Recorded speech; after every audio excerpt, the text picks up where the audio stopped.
Next gen நேயர்களுக்கு வணக்கம்.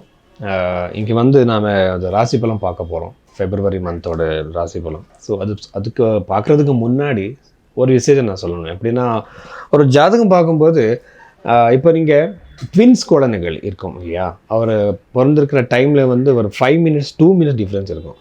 So அவரது லைஃப் வேறு மாதிரி இருக்கும். 2 பேரோட லைஃப் ஒரே மாதிரி இருக்காது. எதுக்குன்னா 2 பேரோட லக்னமே சேஞ்ச் ஆகிருக்கலாம். அதுக்கப்புறம் வந்து சிஸ்டாம்சம்னு சொல்லுவாங்க. அங்கே கூட சார்ட் சேஞ்ச் ஆகிருக்கும்.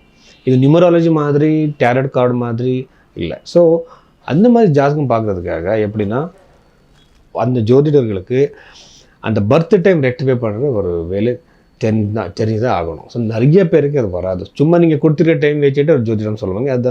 அதுக்கு தான் அது ஃபெயில் ஆகிடும் அந்த ப்ரெடிக்ஷன். ஸோ அந்த பர்த் டைம் ரெக்டிஃபை பண்ணுற ஜோதிடர்கிட்ட நீங்கள் போகணும். ரெண்டாவது வந்து நீங்கள் பாஸ்ட்டாக நடந்திருக்கிற சில இவெண்ட்ஸே அவர் சொல்லணும். எப்படின்னா சைக்கலாஜிக்கலாக இல்லை, நீங்கள் நல்லவர், நீங்கள் கஷ்டத்தில் வந்துட்டீங்க, இந்த மாதிரி இல்லை. உங்கள் லைஃப்பில் இந்த மாதிரி இவெண்ட்ஸ் நடந்து இதுக்குன்னா உங்கள் பாஸ்ட் சொன்ன ஒரு ஆள் உங்கள் ஃப்யூச்சர் கூட சொல்கிறதுக்கு தகுதியான ஒரு ஜோதிடர்.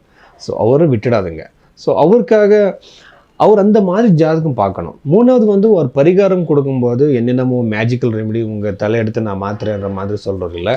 எப்படின்னா, ஒரு ஜாதகம் பார்த்ததுக்கப்புறம் பிருஹத் பராசர ஓரா சாஸ்திரத்தில் எழுதியிருக்கிற அந்த ரெமெடிஸை கொடுக்கணும். அங்கே வந்து காஸ்ட்லியான ரெமெடிஸ் ஒன்றும் இல்லை. ஜெம் ஸ்டோன்ஸோ நியூமராலஜி கருங்குலிமெல்லாம் வெறும் மந்திர ஜபம் மட்டும்தான் இருக்குது. அது நீங்களே பண்ணிக்கலாம்.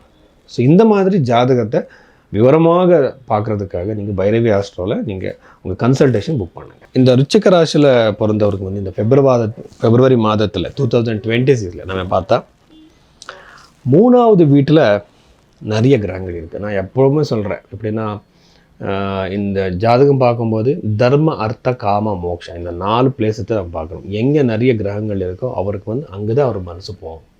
ஃபார் எக்ஸாம்பிள், யாருக்காவது வந்து அர்த்தஸ்தானத்தில் நிறைய கிரகங்கள் வந்து அவர் வந்து லைஃப்பில் வந்து ரொம்ப நாங்கள் சம்பாதிக்கணும், நான் பெரிய ஆளாகணும், ரொம்ப ரிச் ஆகணுன்ற மாதிரி யோசிப்பாங்க. ஸோ இதுதான் தர்மஸ்தானத்தில் இருந்தால் அவருக்கு வந்து ஸ்பிரிச்சுவாலிட்டி அதிகமாக இருக்கும். அந்த மாதிரி இந்த 3வது வீட்டில் நிறைய கிரகங்கள் இருக்கும்போது ஃபஸ்ட்டு வந்து அண்ணத்தம்பி வந்து நடுவில் சண்டை, மிஸ் அண்டர்ஸ்டாண்டிங் வரலாம்.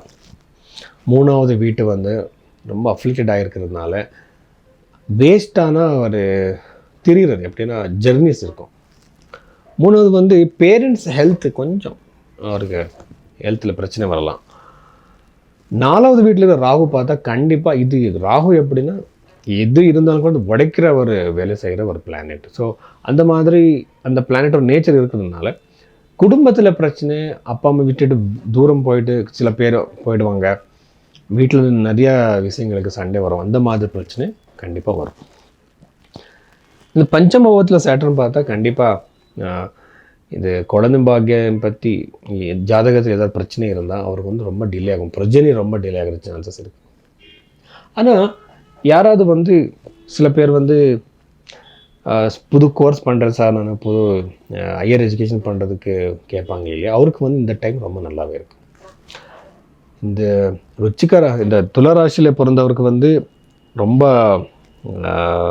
சக்ஸஸ் இருக்கிறதுனால, அதே மாதிரி இந்த ராசியில் பிறந்தவருக்கு கூட ரொம்பவே சக்ஸஸ் ஹையர் எஜுகேஷனில் கண்டிப்பாக இருக்குது. ஸோ அஷ்டம பாவத்தில் ஜூபிட்டர் பார்த்தாலும் கூட கண்டிப்பாக இவருக்கு வந்து அன்எக்ஸ்பெக்டட் சக்ஸஸ்ஸு ப்ரோக்ரஸ் கண்டிப்பாக பார்ப்பாங்க. ஜாபில் கூட புதுசான ஜாப் கிடைக்கிற சான்சஸ், வெளிநாட்டில் ஜாப் கிடைக்கிற சான்சஸ் எல்லாமே அதிகமாக இருக்குது.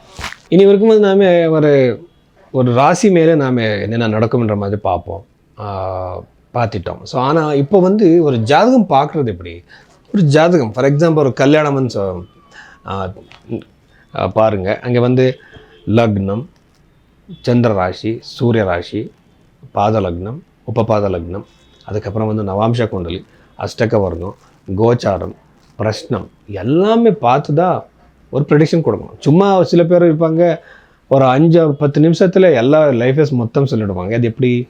அது முடியாது, கம்ப்யூட்டர்னாலையும் கூட முடியாது.